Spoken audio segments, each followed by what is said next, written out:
Hey guys, happy Wednesday. So we're going to keep talking about the invisible boy and making complete sentences and the water cycle and math and all the great things of second grade. All right, so today I want to show you just a little bit. If you are using your composition book and you're using the reading portion of it, we mostly have been doing a lot of these flat pages. These are way back from like Edwina. Now we've got the one from Monday. This is the making connections. Notice I'm not skipping any pages. It doesn't have to be just on the one part or the one half of the book. You're going to be using every single blank piece of paper you have. If you are not using your journals, it is okay to be just doing this on a piece of paper. Glue it on a piece of paper. How it looks does not mean as much to me as you understanding the assignment and that you're learning from it. So this is just an idea of how to kind of keep it a little organized, keep it all together. So today's flat book, we are talking about the class of complete sentences. So you are just going to cut in between the four children's names. I'm not good at doing this backwards. And you're going to glue it into the next clean page in your book. Now, with this one, you don't have to make connections. I just want you to write a complete sentence about that character from the story. You might have to go back and listen to it again, maybe pause the story on a part that talks about that character. For example, Madison, she didn't really do a whole lot in the story. I know that when Justin was eating the bulgogi, she said, "What is that?" But I also know that she had a birthday party. So for my complete sentence for Madison, I wrote, Madison, let me hold these back so you can see a little better. Madison had a birthday party. So I have who, that's Madison. What she had, what did she have? She had a birthday party. There's my complete sentences. It starts with a capital and ends with a period. Also, JT. Now, JT wasn't really that nice in the story. He was kind of the one that wouldn't pick Brian during the game at recess. But I decided to just kind of say something nice about JT because I'm having a good Wednesday. So I wrote, JT liked the rope swing at the party.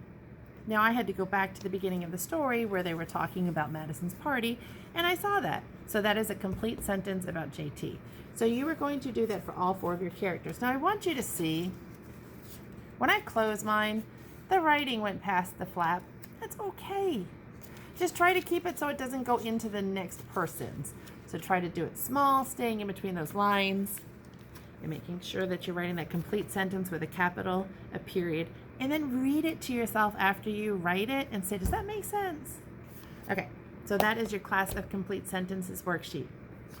You are going to do vocabulary. These are the words we are focusing on this week. Scurry, volume, invisible, greedy, scaling, and imagination. So you are going to do just like last week, and you're going to cut them out, and you're going to glue them here. Math, this is the test. If you have this, you can take as long as you need to. If you want to do part of it and you're getting a little tired and take a break, then come back and do it at home, that's fine. In school, if you are in class, you're going to be doing this test in class. If you are one of my two students who are only doing their work online and are not getting paper packets, you will have an assignment on your Savvis account that is the test, and you can take it online. It'll actually grade it for you also and tell you how you did at the end. So take your time, read the directions. Be very careful that you're looking at these things right here, your operations. Is it asking for subtraction and addition? Make sure you're checking that. Remember your part, whole. If you take your time, remember what you've learned, you will do fine. Let me know if you have any questions about it. And your writing, you're going to continue doing, so I think today you're going to be doing your tree map. Ms. McFadden should have a lesson for you to listen to. If you have any questions about your writing, let me know. She's kind of taking on that portion of our curriculum, so let me know if you have any questions about that. Science. You're going to watch a really cool Brain Pop video. Now, this is for the older kids. This is like 3rd grade and up, but it's about the water cycle. It goes into more details. So I want you to check that out. I want you to do any of the activities that you want to that go along with it. You can take the easy quiz, the hard quiz. This is just for fun, hearing it again, learning it, understanding what the different parts of the water cycle do. And I think that's pretty much it for the day. It doesn't sound like a lot, but the math test does take some time. So I want to make sure that nobody feels rushed or overworked today. If you have any questions about anything, again, let me know. Spelling test, so make sure you're doing your spelling also. And yeah, have a great Wednesday.